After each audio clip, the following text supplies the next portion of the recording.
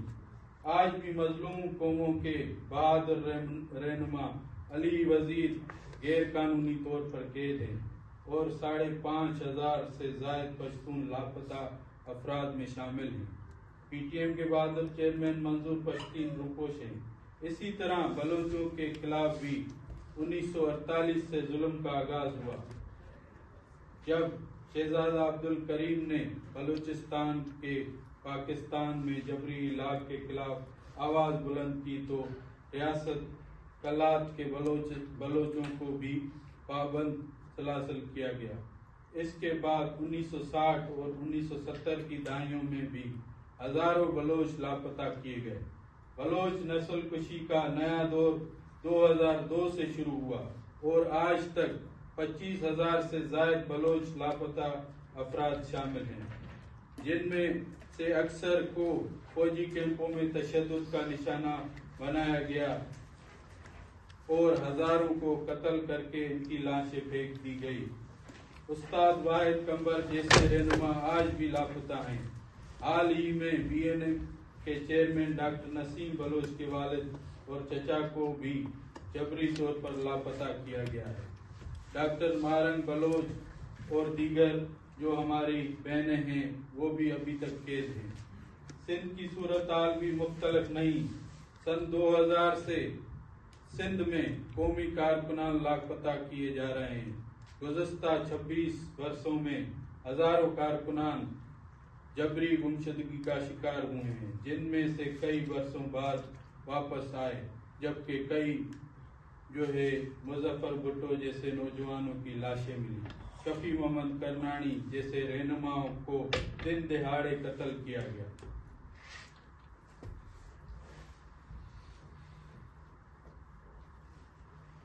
شہید بشیر خان قریشی کو زہر دے کر شہید کیا گیا۔ آج بھی بے شمار سندھی قومی کارکنان، جن میں طالب لگاری، سہیل رضا بھٹی، ایوب کاندڑو اور اللہ ودائے عمار جیسے نوجوان شامل ہیں، برسوں سے قید میں ہیں۔ ہم اقوام متحدہ سے پہلے بھی مطالبہ کرتے رہے ہیں اور آج بھی دہراتے ہیں کہ تمام لاپتہ افراد کی بازیابی کے لیے اپنا کردار ادا کریں۔ پنجاب سامراج نے پاکستان کے قیام کے بعد محکوم قوموں میں مذہبی انتہا پسندی کو فروغ دیا۔ ایک طرف پشتون علاقوں میں طالبان پیدا کیے گئے تو دوسری طرف سندھ میں دراوڑ نسل کے اصل وارثوں کو مذہب کے نام پر غیر محفوظ بنایا گیا۔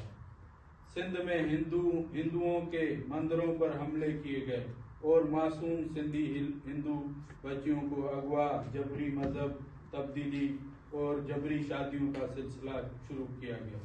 اس عمل کے ذریعے خوف پیدا کر کے سندھی ہندوؤں کو سندھ سے ہجرت پر مجبور کیا جا رہا ہے۔ ہم اس عمل کی شدید مذمت کرتے ہیں اور مطالبہ کرتے ہیں کہ مذہب کے نام پر جاری یہ ظلم فوری طور پر بند کیا جائے۔ آج دنیا اور خاص طور پر ہمارے خطے میں جو جنگی حالات پیدا ہو رہے ہیں، ہم ان میں سے پوری طرح باخبر ہیں۔ طاقتور حلقوں کی خوشنودی حاصل کرنے کے لیے جو کردار ادا کیا جا رہا ہے وہ محکوم قوموں کے مفاد میں نہیں۔ اگر وہ مزید طاقتور ہوئے تو ہمارے اوپر ظلم میں مزید اضافہ ہوگا۔